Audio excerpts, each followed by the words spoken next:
Level 1. The Paro. You're 14 years old. You live in a neighborhood where MS-13 controls every block. You see the older guys. They wear blue and white. They have money. They have respect. Your mom works 2 jobs and you're invisible at school. But when those guys walk down the street, everyone moves aside. You start hanging around the corner where they post up. You don't ask to join. That's disrespectful. You just exist. You run to the store when they need cigarettes. You watch their backs when they're making deals. You hold packages without asking what's inside. They call you Paro. It means lookout. You stand on the corner for hours. Your job is simple. If you see police, you text a single emoji, a cop car. That's it. If you see Barrio 18, you run inside and warn them. You make 0 money. You're being tested. They want to see if you can keep your mouth shut. If a teacher asks about the guys in the corner, you say nothing. If police offer you $20 to talk, you walk away. You're waiting for the day they call you something other than Paro. Level 2. The Chequeo. 6 months pass. You've proven you're not a snitch. One night, Sneaky pulls you aside. You want in? You nod. Then you get checked. The Chequeo is the test. It's a beating. You stand in an alley, 13 members from a circle around you. You have to survive 13 rounds of all them attacking you at once. You can't fight back. You can't run. You can't cry out. The count starts. 1.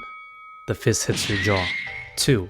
It kicked to your rib. Grown-up perks, 0 grown-up stress. With AAA, it pays to be a member. You seeing this? 5. You're on the ground. 8. You taste blood. 11. Your vision blurs. 13. It stops. You're on the concrete.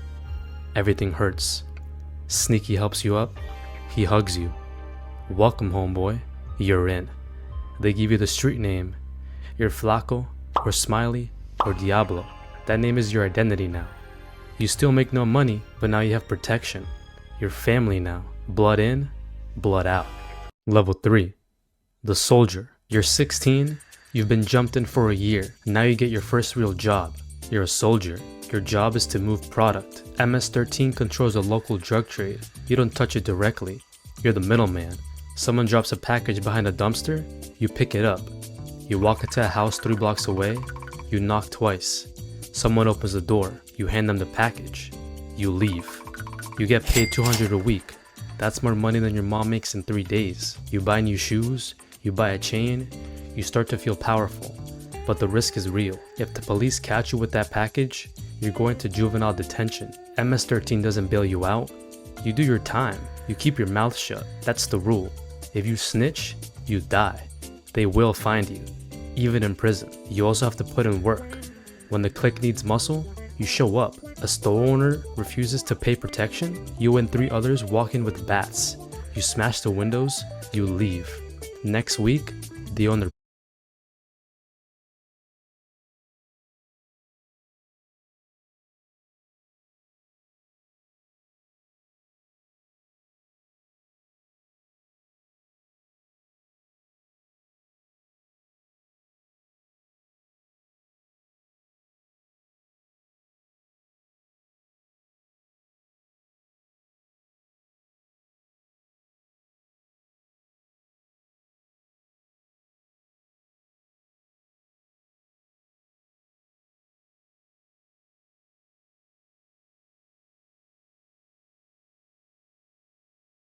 pays. A rival gang member is spotted in your territory, you grab a weapon and you go hunting. Level 4. The Veterano. You're 19, you've been in for 5 years, you've done time, 18 months in county jail for assault. You sat in a cell and never said a word to the detectives. You came out and the clique threw you a party. You earned your stripes. Now you're a veterano, a veteran. You're not doing the grunt work anymore. You have younger soldiers working under you. They kick up money to you. You take your cut, then you pass the rest to the palabrero. Your job is to manage territory. You control 3 blocks. You decide which corner the dealers stand on. You decide who gets to sell and who gets taxed. You also enforce discipline. If a younger member is getting sloppy, talking too much, or skimming money, you're the one who corrects him. Sometimes that's a conversation, sometimes that's a beating, sometimes he disappears.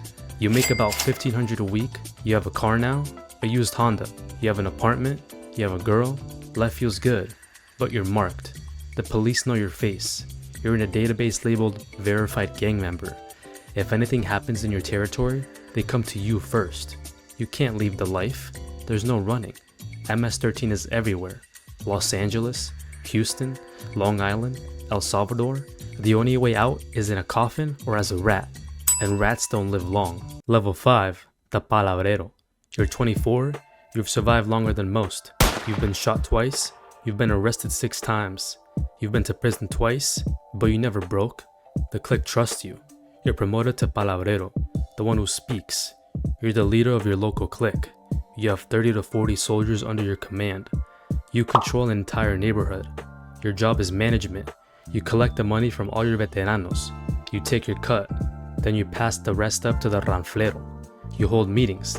The veteranos come to you with problems. Barrio 18 hit one of our dealers. The police raided the stash house. You make decisions. You give the orders. You also handle diplomacy. When another gang wants to negotiate, they come to you. When there's beef between 2 soldiers, you settle it. Your word is law. If you say someone gets jumped out, it happens. If you say someone gets greenlit, marked for death, it happens. You're making $5,000 to $10,000 a week. You have power. You have respect. But you also have a target on your back. Every ambitious veterano wants your spot. Every rival gang wants you dead. The FBI has a task force dedicated to taking you down. You don't sleep well anymore. You keep a gun under your pillow. You change where you sleep every few nights. You trust no one completely, especially not your girlfriend. The feds love to flip girlfriends. Level 6, the ranflero. You're 30 years old. You're ancient in gang years. Most of the guys you come up with are dead or in prison serving life. But you're smart. You're careful. You've climbed up to the top. You're now the ranflero, the regional leader. You control MS-13 operations across an entire city, even multiple cities. You have 5 or 6 palabreros reporting to you. You oversee hundreds of soldiers. You're not on the streets anymore. You operate from the shadows. You run the organization like a corporation. You manage the supply chain. You negotiate with the cartels for cocaine and heroin shipments. You set the prices. You control the distribution. You also handle the finances. MS-13 brings in millions. You have to launder that money. You open legitimate businesses, a car wash, a construction company, a nightclub. The money flows through them, getting cleaned. You're pulling in $20,000 to $50,000 a week. You live in a nice house. You drive a new truck. You wear expensive clothes. To your neighbors, you're just a successful businessman. They have no idea, but the pressure is crushing. The FBI has a wire on your phone. You know this, so you never talk business on phones. You meet in person. You speak in code. They're also dealing with international politics. MS-13 is not unified. It's a collection of cliques that sometimes cooperate and sometimes war with each other. You have to keep the peace, and you're connected to the shot callers in prison. MS-13's highest leaders are locked up in maximum security prisons in El Salvador and the United States. They send out orders through lawyers and coded letters. When they say move, you move. When they say someone dies, that person dies. You're powerful, but you're not free. You're a prisoner of the life you chose. Level 7, the shot caller. You got arrested. The feds finally built their RICO case. You're looking at 30 years, no parole. You're going to die in prison. But here's the thing, prison is where MS-13 really lives. On the streets, you are powerful.